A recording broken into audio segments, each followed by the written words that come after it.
Welcome to the interview. He interviewed 7 presidents, was partially responsible for one quitting the White House. He's been awarded Pulitzer Prize for his investigation on Watergate affair. Today, Bob Woodward comes back from the political scene with his new book tackling the decision-making process of Barack Obama in Afghanistan, Obama's Wars. Thanks for being with us today. Your book is titled Obama's Wars. In fact, President Obama is facing several wars at the same time, overseas obviously in Afghanistan, Iraq and now Libya, others on US soil, daily battles inside the White House, and a political struggle as the 41st president is relaunching his re-election bid. Which conflict do you think is tougher for Obama? Well, it always starts with the Washington power struggle, and as the book shows in great detail, the Pentagon and the military has their view about what should be done in these wars, and it's very strong. It is an unparalleled force in America, and so Obama, to the point in the Afghan war, he literally dictates 6 pages of specific secret orders to the generals so they will fight the war he wants them to fight, not the one they want to fight. And of course they want to expand. They think we need to be there a long time. In these meetings, I quote tens of thousands of the words of the president and his advisors, and the president says, look, I want out of Afghanistan. We are going to limit this war. He's had only partial success, as the book, I think, shows. And the deadline will be July for the withdrawal of the troops in Afghanistan. Will he keep the deadline? Well, the deadline is in a couple of months in July, but he said we will begin the withdrawal, and there is this struggle, which is not resolved, going on with the military about how many, what sort of forces, how quickly that's going to happen. I interviewed President Obama for this book, and he makes it very clear that he doesn't like war, that he wants to get out, and at one point he referred me to his Nobel Prize acceptance speech, where he says, war is never glorious. It is always a manifestation of human folly. Inhuman madness is what you wrote in your book, absolutely. Coming back to wars and battlegrounds, can Libya be credited as an Obama's wars or more as a Sarkozy's war? Because you know that today France is on the battleground in Libya, Ivory Coast, and also Afghanistan. What do you think about the fact that France wants to prevail on those battlegrounds? Wouldn't America do that? Well, maybe my next book will be Sarkozy's wars, because he certainly in Libya and in Ivory Coast has been quick, to a certain extent has been a leader in this. But all wars, all struggles by presidents in the United States or in France are measured by outcomes.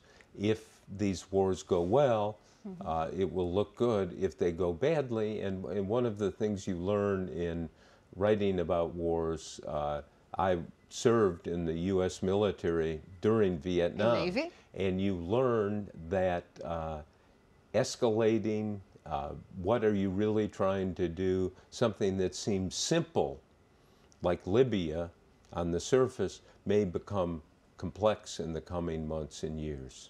And that brings us to my next question for you. One of your previous book, Bush at War, shows a president in action.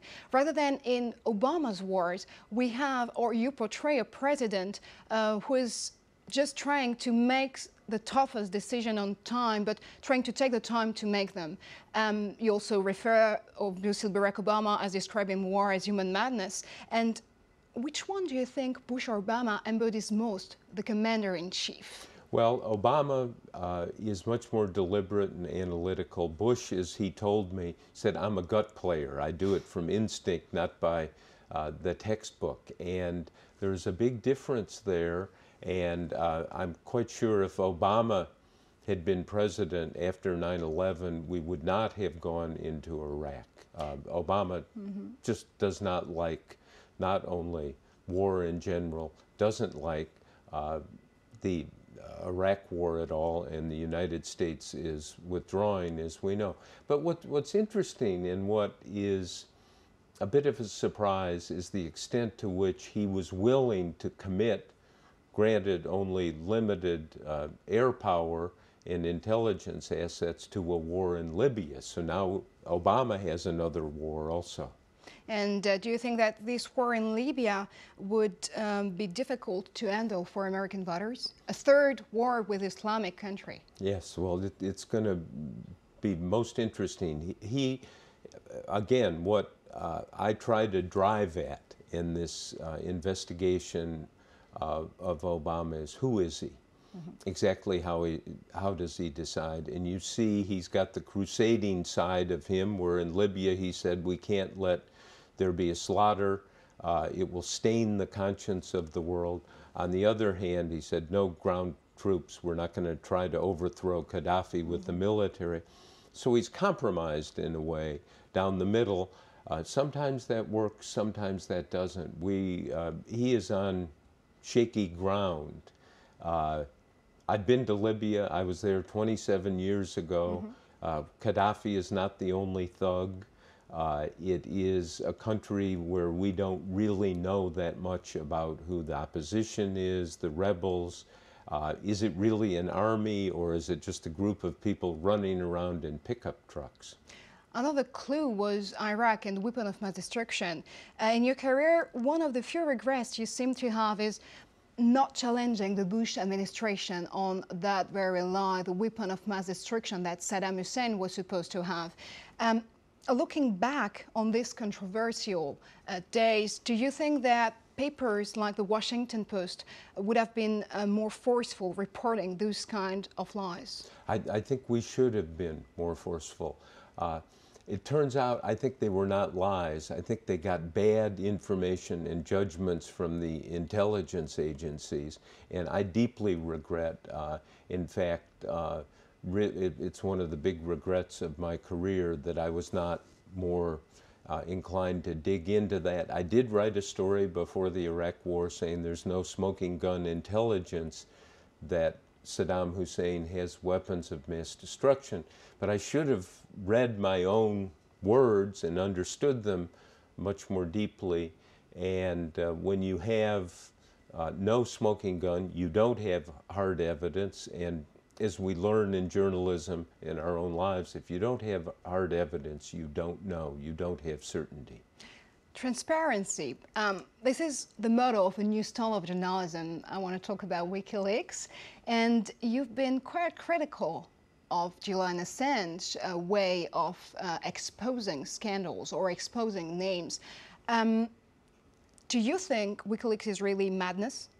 Well, it's madness to just take all of these secret cables and make them public, so you expose ordinary citizens in these countries who've been secret sources or have been cooperating with the United States. You need to vet them, you need to look at them more carefully. The New York Times, which had these documents, was much more responsible, and I think in a sense educated. WikiLeaks don't just put them all out at once. Is there a Bob Woodward method versus WikiLeaks? Well, my method is to spend 18 months on something and really make sure it's right and talk to everyone. Excuse me, at the same time, to also challenge the government, which is secretive. For instance, in Obama's wars, I disclosed that they had a secret army of 3,000 Afghans that the CIA was running in Afghanistan. They were not happy that I published that. But people need to know the extent of our commitment and the extent of our secret commitment. For our final question, I'm going to quote Conrad Black, the ex-media mogul. He was just saying a couple of days ago that after Watergate, every journalist imagined it was a miniature Bob Woodward. Do you consider yourself as a role model for journalists? Look, what I do is basic fact reporting. I believe passionately in neutral inquiry.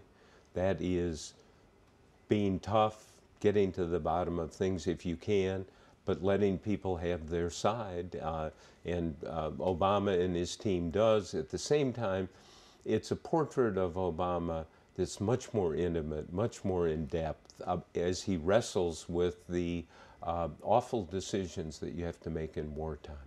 Wartime is difficult. Being a president is also difficult. Being a journalist at wartime is difficult. Thanks for being with us, Bob Woodward. Stay with us for more news on France 24.